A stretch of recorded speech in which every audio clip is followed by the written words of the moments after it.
आजच्या ठरलं तर मगच्या भागात कोर्टाबाहेरचा तो क्षण, थरारून टाकणारा, काळजाला भिडणारा.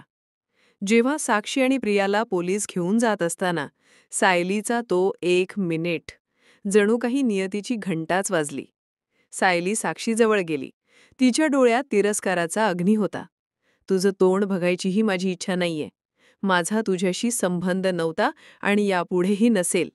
सायलीच्या शब्दांनी साक्षीच्या अस्तित्वालाच ओरखडले. पण खरी वेदना तर पुढच्या वाक्यात होती. पण आनंदाची गोष्ट हीच की तू केलेल्या खुनाची शिक्षा माझ्या वडिलांना मिळाली नाही. या एका वाक्याने सायलीने साक्षीच्या पापावर जणू मीठच चोळले. आणि मग प्रिया. तिच्यावर तर न्यायदेवतेचा साक्षात वज्रप्रहार झाला. सायलीने तिच्या कानशिलात दिली. ती थप्पड नव्हती, तर ती होती 7 वर्षांच्या तुरुंगवासाची नांदी. करावे तसे भरावे. सायलीच्या आवाजात उपहासाचा सूर होता. आता 7 वर्ष तू जेलमध्ये सडायचे प्रिया. आता तुला जेलमध्ये ना सुभेदार भेटायला येतील ना किल्लेदार. सायलीचे हे शब्द प्रियाच्या अहंकारावर केलेला हल्ला होता. हीच शिक्षा तिला योग्य होती. एका गुन्हेगाराला त्याच्या कर्माचे फळ. इकडे सुभेदारवाड्यात शोककळा पसरली होती. प्रियाच्या कृत्याने सारेच हादरले होते. जेवायला बसलेले असतानाही कोणालाच घास घेण्याची इच्छा नव्हती. ही केवळ भूक नव्हती, तर ती मनाला लागलेली जखम होती. पण तिथेही सायली देवदूतासारखी उभी राहिली. मला माहिती आहे, प्रियामुळे तुम्हाला सगळ्यांना खूप त्रास होत आहे.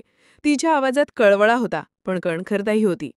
पण कितीही त्रास होत असला तरी अन्नाचा अपमान होऊ द्यायचा नाही, ही आपल्याच घरची शिकवण आहे ना.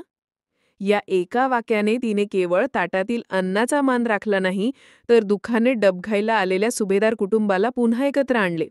तिने आजीला प्रेमाने घास भरवला. तो केवळ घास नव्हता, तर तो होता मायेचा, आशेचा आणि नव्या सुरुवातीचा एक प्रतीक. आजचा भाग दाखवून गेला की वाईटाचा अंत निश्चित आहे आणि चांगुलपणा कितीही संकटे आली तरी नेहमीच विजयी होतो.